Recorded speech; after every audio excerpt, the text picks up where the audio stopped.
So welcome to the MF'ing Block podcast, episode 7. Number 7. Number 7. What comes after 6? 7. You can't do 6-minute abs. You can't do abs in 6 minutes. So our guest this week, our good friend Joe. What's happening, Joe? Hey, What's up, Joe? what's going on, fellas? How you doing? Just chilling, hanging Yeah. out. Just Yeah. chilling, drinking. I just painted my wall. Oh, you did? Yeah. Did you? Was it like on like velvet? Or was it just like it's like acrylics? How did you? Tell me all about it, Pat. What did you do? It's watercolor. Watercolor? Yeah, watercolor. I haven't watched that movie in a while. It's pretty funny though. What movie was So- that? Team America World Police. Oh yeah, Yeah. Fuck yeah. yeah. So how you been, Joe? Been getting old. Like I don't know. I feel like I've aged like 5 years in the last 6 months, pretty much. For sure. Same. Like, I did actually just age a year on Tuesday. Was my 39th birthday. happy birthday to you. Thanks. Yeah. 39. I think I knew about that. I think I meant to call you, and I don't think I did because Oh, Joe, I don't give a fuck, man. But I appreciate it. I appreciate maybe you thought about it. I'm about giving you a call. Just I did randomly. it. That's cool, man. That's all I want. That's all I want, man. Right on. So Joe, ever since I've known you, I've always known that you've been well. Actually, before we're gonna talk about wrestling, but before I get there, you and 2 other friends of ours, we're all mutual friends. We all grew up together. Right. You and 2 other friends happened to be fucking. It's not even lucky enough. You guys were smart enough to make your way into a fucking game show. And I you figured had that's where you're going with that, Pat. and you had your team were the Lazer Wolves, and Yeah. like, what was that whole experience like? Like, how did that shit even start? Like, how did you know about the show? Was that VH1 or MTV? VH1. It VH1, was yeah. VH1. Yeah.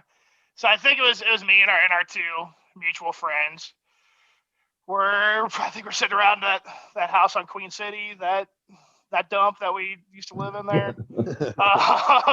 And somebody saw it. I think like our other roommate subscribed to like Entertainment Weekly. I think like something like one of those like bullcrap entertainment magazines. And they had like an ad for it, like World Series of Pop Culture tryouts. Fill out, go online, fill out this application. So we were like, okay. We went online. We were like half in the bag when we did it, I think. And like we filled it out. I swear to God, like 15 minutes later, this is like 10:30 at night on a Friday or something.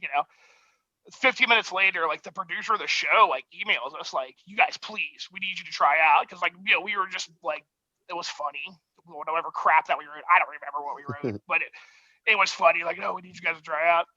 So it happened to coincide the tryouts for Chicago. I'm pretty sure Ween was playing that weekend in Chicago. So we're like, Nice. Oh yeah. well, let's go try for this game show and go see Ween. I could be wrong about that, but I think that was that weekend. So we went up there, we tried out. There was like 300 something teams. Then they whittled it down to 16. Then we did a tournament. We won that tournament out of the 16 teams, and they brought us on the show. So I was like, I don't know. A couple months later, we fly out to New York. That's how impressive alone right there. That's pretty awesome. I mean, Yeah. they liked you enough, and you beat enough people to. Right. Yeah. So we go out there. I've never been in New York since actually. And they put us up at a hotel. Like it's like it was right across the street from Carnegie Hall, like kind of like Midtown Manhattan.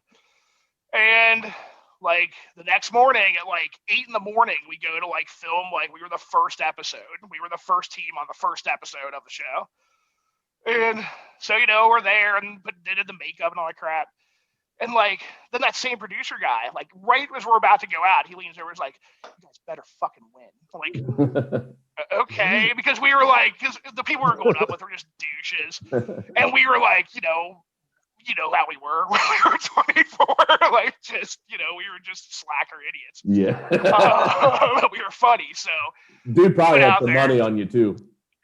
Yeah. We went out there and we did okay, but then we ended up losing in that first round. And you could see the guy like in the back of this theater just going, like he was like banking on us to like at least, you know, we got a What was couple. what was the name of the episodes. show? The World Series of Pop Culture. Yeah. So who I'm sure you can find it online.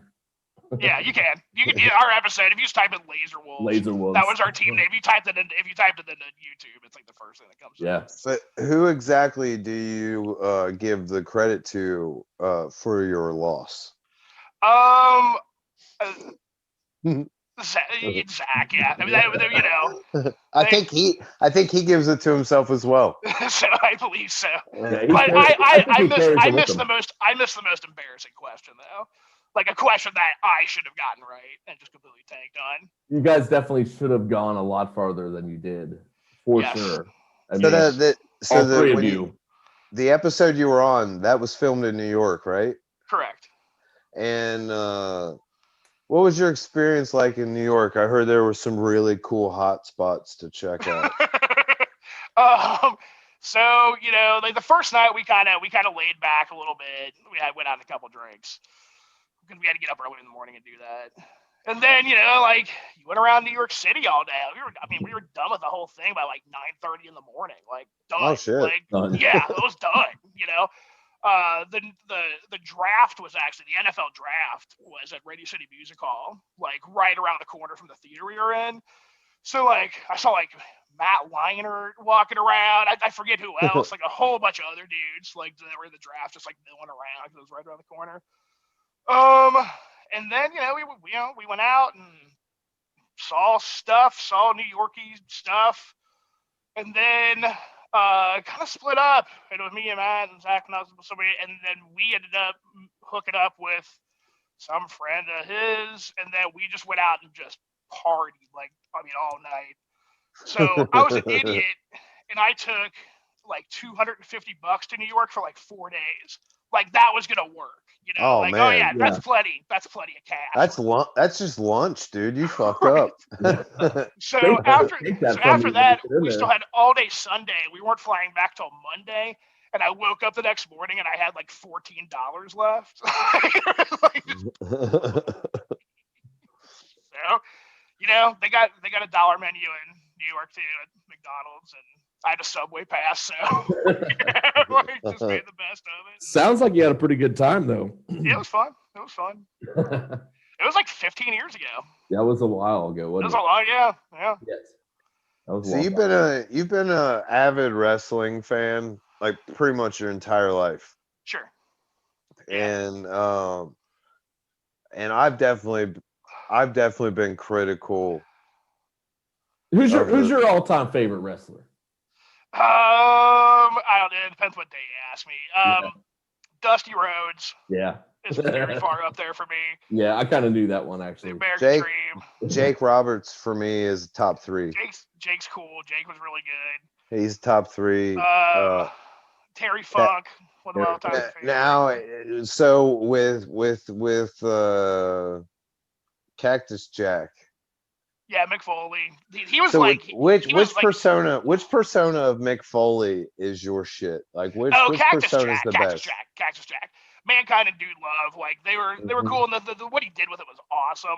But I was a big fan of his before he ever became Mankind, like because I was always a nerdy wrestling fan, and like he was well known among like wrestling fans, and then like he just happened to coincide with WWE when it boomed with like Steve Austin and Attitude Era and all that crap.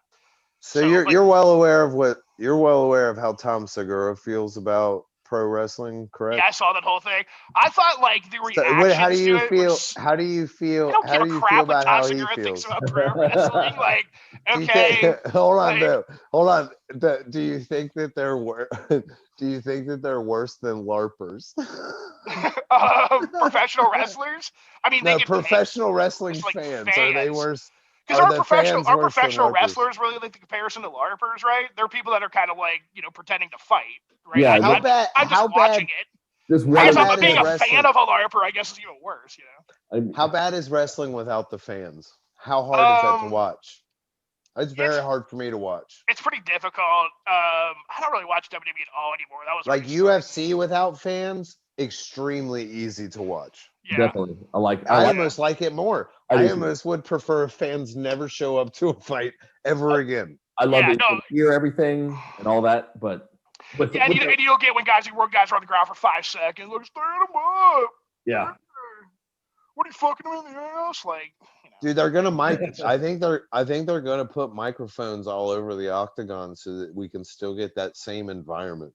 Yeah, because I don't like the fans in MMA are terrible. Like Yeah, MMA fans. Absolutely. Like, well, I don't want to like I'm an MMA fan, but like the guys that go to a fight in Vegas are typically just awful.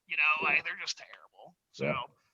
It reminds me a lot of Pride with it now being a little quiet. Like it was always quieter in fights I felt. I don't know. Maybe it was just the way they mic'd it, but you can. That's the way Japanese wrestling is too. Yes, yeah. It's a little more rambunctious now than it used to be, but I mean, like back in like when I used to watch those tapes in the '90s, Oh yeah, they're like. Yeah. And then like when something really big would happen, they go, oh.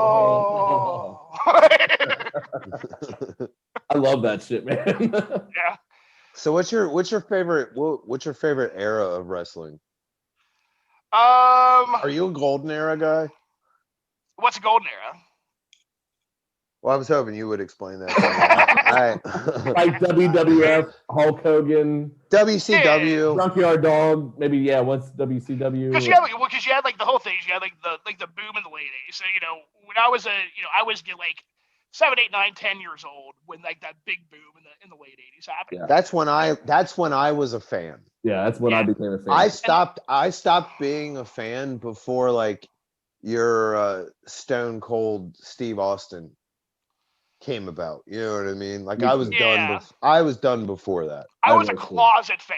Like I wasn't like really but like I would still like I watched a lot of WCW then, like in like the early '90s, like the Saturday night show at 6 o'clock. Like I watched Bam Bam Bigelow, cartwheeling across the fucking ring. But then what happened was, so I was still kind of following it. I still watch it on a fairly regular basis, but I wasn't like going to school like, you see what happened on wrestling, because that was just lame. So I was, like I would just kind of watch it on my own. And then like what happened was, it was '96. Within like a few months of each other, like I got the internet, like I saw ECW for the first time.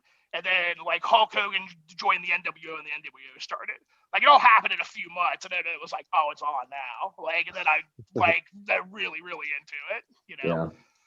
There was that big spark right there. Yeah. Yeah. So how cheesy was the Roman Reigns fucking ambulance fucking bullshit? You're still on that. That was like 2 years ago, man. I'm still pissed about that. Stupid as shit, man. I can't, dude. I can't. Like something ridiculous happened in professional wrestling. Like, I don't know, man. Dude, I was already done with it, and then that happened, and then that followed up with Tom Segura talking about how the fans are worse than LARPers, and then I was like, I just want to have coffee with Tom Segura. That's all. Just coffee and be like, you know what? I'd like to have coffee with Tom Segura. Like, I would love to. Yeah. Like it's like anybody that's like, there's reasons I like pro wrestling, but like I totally get why people think it's really stupid. Like it's, and anybody that's like, no, you just don't get it. Like, no, like of course I don't get it because it's stupid, but like I like it, so who cares? Well, and like, so here's the thing. I've watched wrestling with you. I've watched like huge events with you. Yeah. And you laugh the whole time. Yeah. And it is enjoyment, and you totally get it.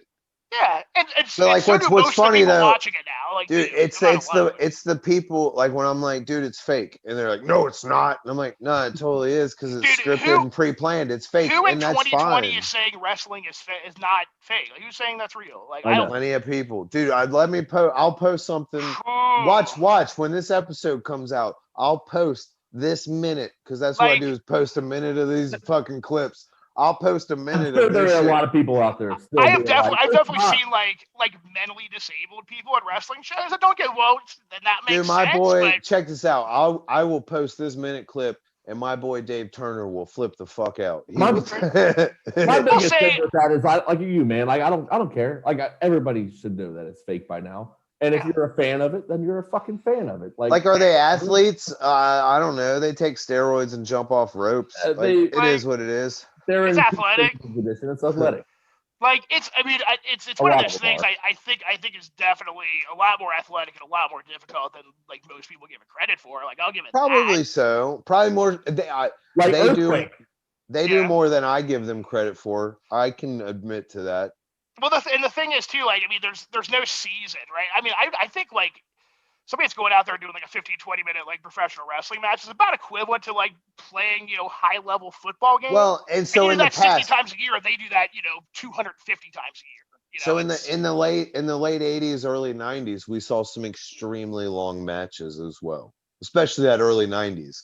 There was some really long, like the Undertaker had some really, really, really long matches. Like had too long of matches sometimes. Yeah. Sometimes, yeah. But they did. I think they did go a little longer though, didn't they? Back then, in general. No, I would actually go the other longer way. now? I would say now on average the matches are longer. The thing is now, like people, I don't watch much now, so people like a lot of people watch wrestling, and I do to a certain degree. Like to kind of judge how they're doing it. Like it's weird. Like there's like this whole there's like a 5-star system, and there's like these people that like rate the matches. And it's about the work rate and all this crap. Like it's the whole thing. And then there's the other side of wrestling that's just like the story, and the psychology of it and all of that. But then there's like the actual like physical, sport of it that like people are really the technical really into. Yeah. The talking and communicating. Yeah, the way they call it, the way they bump, like the way they like you'll see like there's better wrestlers than others. Yeah, like some guys will like when they land on the mat, they'll kind of do it like all awkwardly. But then you'll see somebody like Shawn Michaels back in the day that would like land and then do like a flip and then just like sell it really well. Like, there's like an art form to it, for sure. So, favorite match of all time?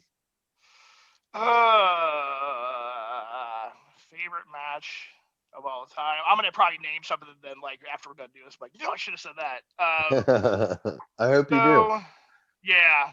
I grew up watching. I had a tape of Wrestle 89, the Ric Flair, Ricky Steamboat. Absolutely, match. I've watched that match. That's one that I watched a whole lot. That's about as good as it gets. There's some modern stuff that's been really good, especially some of the Japanese stuff like Omega and Okada and all of that. If you're looking for just if anybody's gonna watch spend a half hour watching professional wrestling though, that you're that used to be a fan, you're not, whatever.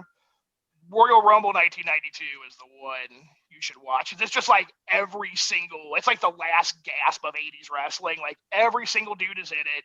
It's like the best Royal Rumble ever. Like it's fantastic. The Giants in there.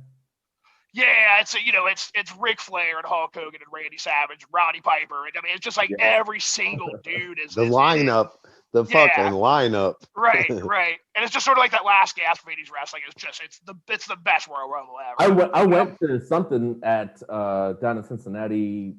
I guess might have been at the Gardens right around that time because that was when I was really into it. Yeah. See, that's when I wasn't really watching that much. Like, I kind of would flare with the WF. I remember watching some of that stuff, and I went to WrestleMania 8, but that was just because my dad's buddy took me and his son, and I was like, oh yeah, sure, I'll go see WrestleMania 8. But I didn't watch WrestleMania 7. I haven't watched any pay-per-view since WrestleMania 6 probably. It wasn't like I touched Hulk Hogan. Nice. When I went and saw ECW at Dayton at the Hare Arena, I did. I touched Devon Dudley. His head was all bloody, and I had like Devon Dudley's blood all over my hand. It was like, blood's way cooler than touching somebody. Yeah. So I better go wash this off. I once saw Regis Philbin on the internet. Jesus Christ. I touched Hulk Hogan. Have you touched Hulk Hogan? Dude, if I had touched Hulk Hogan, if I had just reached out and just barely tapped Hulk Hogan's shoulder when I was 9 years old, 8 years old. How old were you, Sean? I don't remember. It was probably around there, 10. Like- He was 17 years old. And I was like, Bro, I would have gone to There's show and tell, and this show and tell just would have been my hand. I'd have been like, I touch. It would have been, I had to like yeah. climb in between people and reach my hand through that metal fencing, and I Mhm. got him as he walked by. It was awesome. What part of his body did you touch? I think it was his hand or maybe leg. Leg, total leg. Yeah, You're a leg dude. You're a leg man. Feeling him up. yeah. Was it like in the thigh area or like down like I mean where were we? Upper rear leg. Did it feel like Gave a little smack. Did it feel like a baby seal? It did. I had Tight a and lot of tight and experience smooth. handling baby seals. Did you guys saw the video of Hulk Hogan and Bubba the Love Sponge's wife, right? Yep. Oh yeah. You unfortunately had to have that seared in your brain for the rest of your life, right? Yeah. Like it's like hot dog skin, but just as like completely like pasty white ass. Wait, It was white just- ass. Tan lines and all. Oh, You got a nice, you got a little nice mustache, little Hulk Hogan mustache growing. You got the chops on the side. yeah. I like yeah, that. Yeah. Because like I haven't really been trimming it all that much. I've just decided I'm growing this out till The election's over. yeah. The year 2020 doesn't stop fucking giving, right? Yeah. So like shit has hit the fan now. So the president of the United States of America has coronavirus. He has the China virus, and the China plague. and on top of the China plague, he's had a consistent fever the entire day today, and he was taken to Walter Reed Military Medical Center, right? I just saw that they've confirmed that he was having respiratory issues. Mhm. So that's interesting. Yeah. Sean and I talked about this before we started recording, and I said that I would place a large amount of money on the fact that the president of the United States of America may die. Anyway, if it is a conspiracy, how do you spin it? So we're just going from the framework that it must be a conspiracy, right? Because everything, right? Everything has to be. Everything. I don't think it is. I don't think it is. I think it's too late in the game to do that because he's Yeah. on audio. Or saying is it a Hail Mary? no? Right. I don't. Or I don't is it think. or is it an out too? That's If the other thing. if he's Right, having is it like a and I told Sean before this too, with all the financial trouble that he's put his entire family into, did Yeah. did he accept a payout to accept this virus? To like he's got to follow through with it, and then Dude, your so family, all that's gone. everything- All that's gone. It's so all everything taxes, you know about this man? Do you think that he would voluntarily get an illness and die to help his family? Like We just saw his taxes. Here's why. You know he's broke. Here's why I do think it's plausible. So he consistently sought out affirmation from his father. That was like his whole life. Like he just wanted his father to be proud of him, right? And his father financially took care of the entire fucking family, right? So now that his father's gone, if he could financially take care of his family and make this whole shit go away, yeah. psychologically for him, is that him fucking seeking, like, is that approval because he took care of his family similar in the way that his father took care of Could be. his family?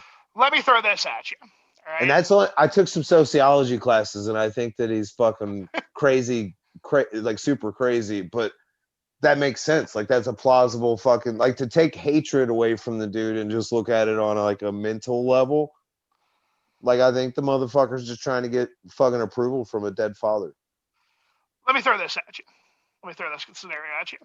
So he has been going to every week multiple events, right? Filled with people. Oh, absolutely. Absolutely. None of them are wearing a mask because everybody's gone insane in the year 2020. And It sure have. right. And so therefore fuck science, dude. You look like all the politicians that are getting sick are all Republican politicians, because if they go to a town hall meeting, if they go to one of these events and they're wearing a mask, they get booed off the stage. You know, like it's and everybody in the crowd isn't because they've bought into this QAnon bullshit. Like, I think they're all just and they all like everybody in the administration, like they all have to be around each other, like, and they're all starting. You're seeing them just all start to get it now because it's going around the room there. QAnon's about as real as Antifa. Well, and the advisor Hicks just got it like right before it announced the day before that he got it. His advisor, Hicks. As advisor, it's like his closest advisor got it, right? Yeah. I did hear something about when he went to the debates that he arrived late and didn't get to take a test. Well, and it was all an honor system. It was all on an honor system though too. Like everyone that showed up to this first debate, it was all an honor system that you had tested negative before you even showed up. So like, if it's just an honor system, if it's a dude that's saying it's a hoax, do you think he got fucking tested before? He just went, "I'm the president." Did you test negative? I'm the president. Did you test negative? Do you know who I am? Sure. Or if there's any conspiracy theory, how about this? Like, he knew he had it going into the debate, right? But he knew he could announce it right before that. So they go, okay, let's do this. Let's do this debate. And that's probably why he was so off the fucking wall. And then a couple days later, we're gonna say, "Hope you're gonna take the bullet here. You have it, right?" And then. And then, like, because they're already putting him in the hospital at this point, right? So it seems like he's probably had it for a few days. Right. That's a more plausible conspiracy theory than the dark hand. So what do we do? What do we do with like a month and a half of President Pence? But not a month and a half for President Pence, because like it's swearing in is not till January 20th. It's true. Oh yeah, until then. No, I mean, so you'd have like 3 months of President Pence. Mm-hmm. Who does Pence pardon? Everybody. He just pardons everybody. I think a dude, some kid named Kyle would be his first fucking pardon. There's gonna be a lot of tickled buttholes, that's for sure. Yeah. That's to me that's gonna be the most interesting thing if Biden wins, is like some dude whose last name rhymes with Hittenhouse will get a fucking pardon. Oh god. But like that 2.5 months in between the election and the inauguration, like what are they gonna do? Oh, because it's been pretty craven up until here, That's when they'll sell the Constitution to France. Right. Sell the Statue of Liberty back, like here. Get rid of this. We don't believe in it anymore. Right. Yeah. Just why don't you take that? I mean, scrap. What's the scrap value now for bronze, or what is it made out of? I don't know. Is it made of bronze? That would be I'm sure there's got to be a lot of copper in it. We all know that scrap's good. It's copper because it stains. Right. What? We're working class enough to know that copper's what you really want to. Copper, what you really want. Oh fuck! Is that house abandoned? Let's get in there and get the pipes. Dude, so many. When I used to do plumbing, it was just like all the time. Like we'd walk in, like, oh, we just put the pipes in 2 days ago, and now they're gone. I guess we're putting them in again. Hey, just so you know, the Statue of Liberty right now, scrap value is about $227,610. That ain't worth shit. Our liberty isn't worth shit, fellas. 31 tons of copper and 125 tons of steel. Yeah. Copper. So I'm guessing the skin is. I don't know what you're talking about. Like the skin's copper. I'm assuming the structure's steel. Hey, I'm gonna steal the Statue of Liberty. Oh Jesus! I'm tagging the FBI on these Instagram posts. That'd be a hell of a heist movie. Yeah, Nick Cage definitely. Nick Cage would fund it, dude. He's got fucking debt to pay. National Treasure 6 or whatever they are now. Right. Yeah. I like that. So Joe, who you got in the World Series? Oh, the Reds are out. I have no idea what's going on after that. Reds are gone. Miami. I'll take Miami. I don't know. Lakers or Heat? Oh, Lakers. I think Lakers are gonna run all over them. The Lightning won the Stanley Cup. What's the score, Pat, right now? Lakers are up by like 15. I think it was 79, Yeah. 79, 54, whatever. Knew you were watching. Yeah. You knew if that team clicked, whenever they were just gonna. I put money on the Lakers this evening. Yeah. Heat's got a few guys out. Couple crucial guys out. The Heat had some guys out that they don't want out, and I took the Lakers minus 10.5. Not much. It was a $50 wager. I mean, but you know what? As Joey Diaz always says, let me see your motherfucking slip. Let me see that bet slip. Don't talk shit. Don't say I knew it was gonna play out this way, you cocksucker. Being somebody who spent a long time around gambling addicts, working at bars and stuff. Absolutely. Like, We've talked about that, yeah. Yeah, they love to tell you about when they win. Like they love to talk about when they win, but like yeah, I'll tell you about when I lose. You never Dude, check this out. Lose. Check this out, man. I was betting per inning over under half a run, right? I started out I deposited $20 and I was betting on over under half a run per inning, and I just hit a string of fucking innings on under half a run. So I went from like $20 to $400 within like 7 innings. You know what I mean? And then I take my $400 and I start betting it on tennis games, and like per game. And I kept taking the favorite, and the favorite typically wins. And you pretty much just double up on that bet. But I was just taking the favorite, and then dude, I was up $4,000, and from $20 up to $4,000. And and then you guys have done you guys have done controlled substances with me, and you know that I do not know how to stop. Marijuana, right? Dude, I can't stop smoking marijuana when I was a teenager. And when I was a teenager, we're past that. We're adults. And so I bet $4,000 on a fucking tennis game, and I lost. Worst part, want to know the worst part of the whole bet? I had already told Amy, I told my wife, we're getting the roof. I won $4,000. I won $4,000. This is gonna be dope. And then like the next morning, she was like, "When's that money gonna hit the account?" And I was like, "It ain't. It's not. It's not. It ain't. You only lost $20, so I only lost, but she did not accept that. No. She thought I lost $4,000. Yeah. Yeah.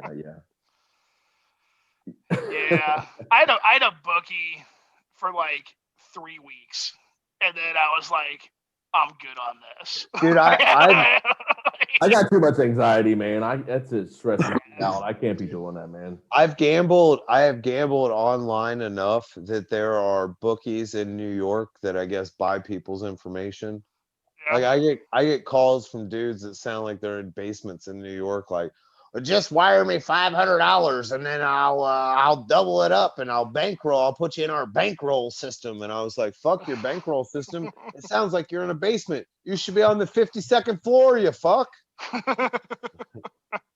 Not sending you 500. Just give me your credit card information. How about you just no thanks. Not doing that. Pass on that. This episode's brought to you by Budweiser. It's not going to show up. There we go. I'm drinking, bud. You drinking anything? What are you drinking, Joe? Let's see. I got Coors Light. Oh yeah, Breakfast of Champions. And we're also drinking a little Remus and Wild Turkey 101. That's the jam right there, man. I just finished the bottle.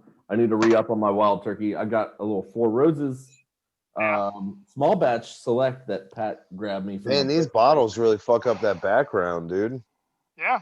Yeah. Well, don't use a background. Dude, that background's dope, dude. I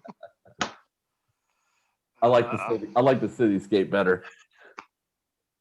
Well, Joe, I appreciate you being on. Of course. It was good to catch up with you. We should hang out. I haven't talked to you in a while. I know. Dude, I've just been a hermit. I've been a straight hermit since all Me this too, shit. dude. Me Like too. You're not the only one. I've been working from home like until like this week. You know, they brought us back to the office because whatever. And so yeah, like it's just like I haven't like eaten in a restaurant or like drank it in a bar since like I haven't done like anything. I ate at a really good. It's a new taco spot in Covington, Zapata. Yeah. Zapata Cantina. Really really good spot. I went there with so Dan Sanchez. He was on the last episode. Yeah. One of the last times he was in town, we ate at Rich's Proper in Covington. And when we were there, Bill Whitlow, a friend of mine, he owns and operates Rich's Proper. His friend that started Zapata just happened to be in Rich's, and he's from Chicago, and Dan was there, and Dan's from Chicago, so they started talking, and Dan really wanted to hit this place up when they opened, so he was in town the last couple days, and we hit that spot, and man, the owner, the bartender, like, dude, they catered the house to us, man. It was fantastic. So get some carry out or fucking dine in at Zapata. Zapata. Yeah. Zapata. Zapata, Zapata. It looks really good. I'm interested to try it for sure. I had the Del Mar, and dude, it was honey, spicy candied pecans, shrimp tempura. Dude, it was absolutely fantastic. And they have really good mezcal recommendations because they've got good bottles of mezcal. Oh, I do like a nice mezcal. I would the bartender there, David, he knows what he's doing. Yeah, for when sure. you I've been with a few people that really knew what they were talking about with like mezcal and tequila, and like it's a whole nother ball game where like it's how like most people around here are with like bourbon, like it's a whole other thing. Like, Well, I explained to him. complex. I explained to him like what I know about bourbon, and I was like, with what you now know what I like in bourbon, now that you know mezcal, give me a recommendation that you think would fit in with what I do enjoy. Yeah. And he did a great job, man. Did a great job. That place is fantastic. Cool. I'll check it out. Hit me up sometime, Joe, man. Yeah, we need to soon, man. For sure. Yeah, come hang out, dude. I'm doing bare minimum. I ain't going anywhere either. I mean, look at him, dude. He wears his sunglasses at night, you know? Yeah. Goddamn right. Corey Hart. Nah, look, I bought these sunglasses. I can't see a fucking thing out of these. MF and blue blockers. This shit is ridiculous. Nice. They do look dope. I should have worn these the whole time. Yeah, you should have. Yeah, well, you fucked up. Anything to cover up any of that face is probably. Yes, you're telling me. Hey, the state. You want a bag? Next episode, I'll be in a brown bag. That's awesome. I'll send you a luchador mask. I got a couple here. Yeah, I think you have a couple, right? Yeah. All right, Joe. Fucking thanks for talking to us, man. See you. Take it easy, brother. Thanks, guys. Peace.